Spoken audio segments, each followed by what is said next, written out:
Yeah, so, hello again. Um, I'm fucking exhausted. That eating really fucking destroys you. So, really, what's quite important to look at is the Detective James McNeil, Shane Cahill, Ruth Cannon, Helsinki Embassy correspondence slideshow, and the Inspector Kieran Murphy slideshow. It details the perjury I faced, just a part of it. I'm going to keep dismantling that until you give me my fucking life back and the items you've stolen. I'm sure it was seemed like a good idea at the time to go in and help a barrister murder me to cover up their career-ending fraud and abuse. But I hope it's not looking so good now. Like, I hope that was like not a good idea. I can't believe you forgot that Inspector Kieran Murphy emailed me as an inspector from Kevin Street. You guys could have just searched email before writing the false instrument you presented to court. If any actual good guards are listening, you could do something at this point. I know there's like a few of you out there, but this is ridiculous. Give me my fucking life back.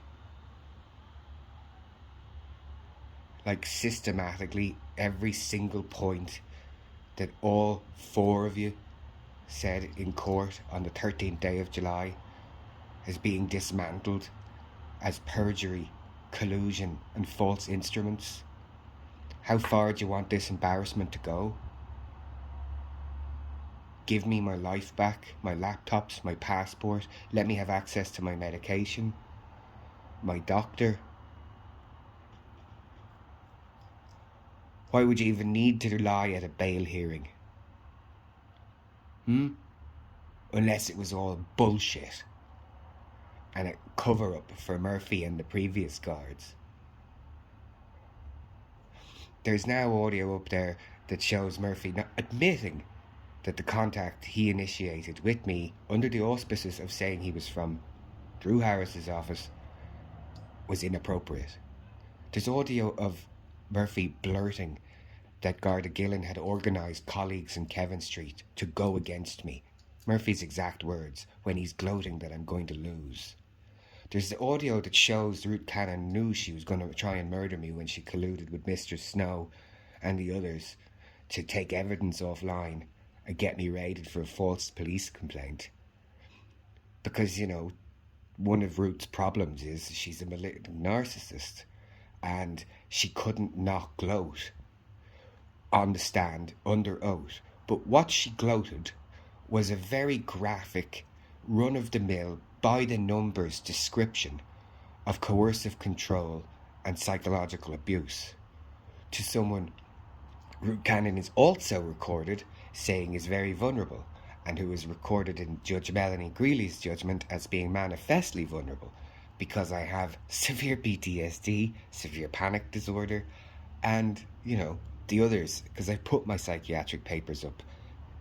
You can have a look. There's no delusion. Once I have my medication, I have capacity. I don't know if there's a good guard watching these. Maybe there is.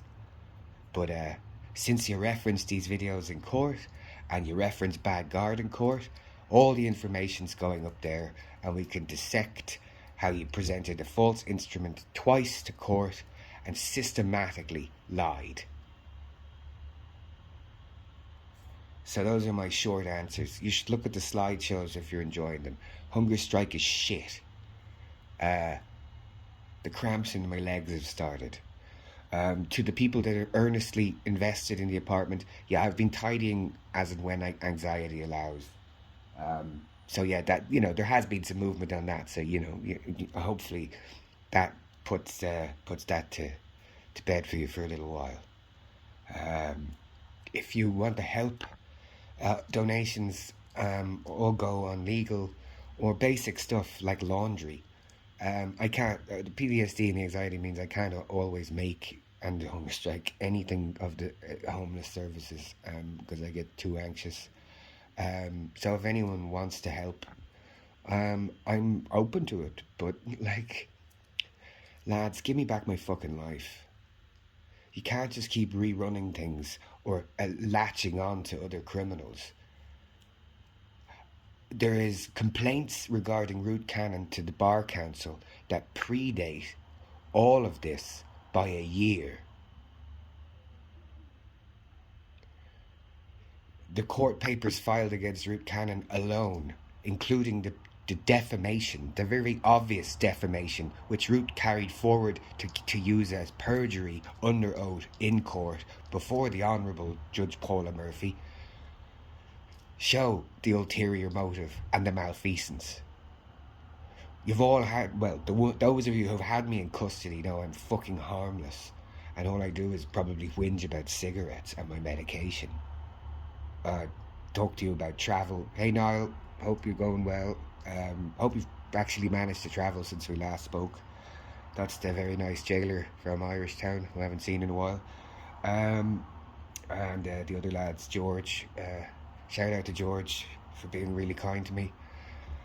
Shout out to the jailers in the circuit criminal courts for being chill and easygoing and polite and generally nice.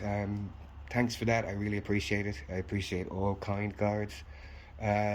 Just not the bastards that this is all directed at. So I hope you guys can all separate that in your head.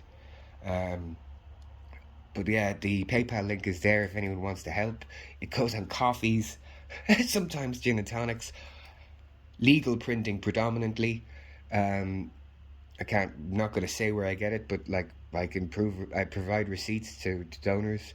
And what else does it go on? Jesus, USBs that I have to send into the chief state solicitors, legal stamps, phone bill, because that's all I've got. Laundry and tobacco. I don't really have much.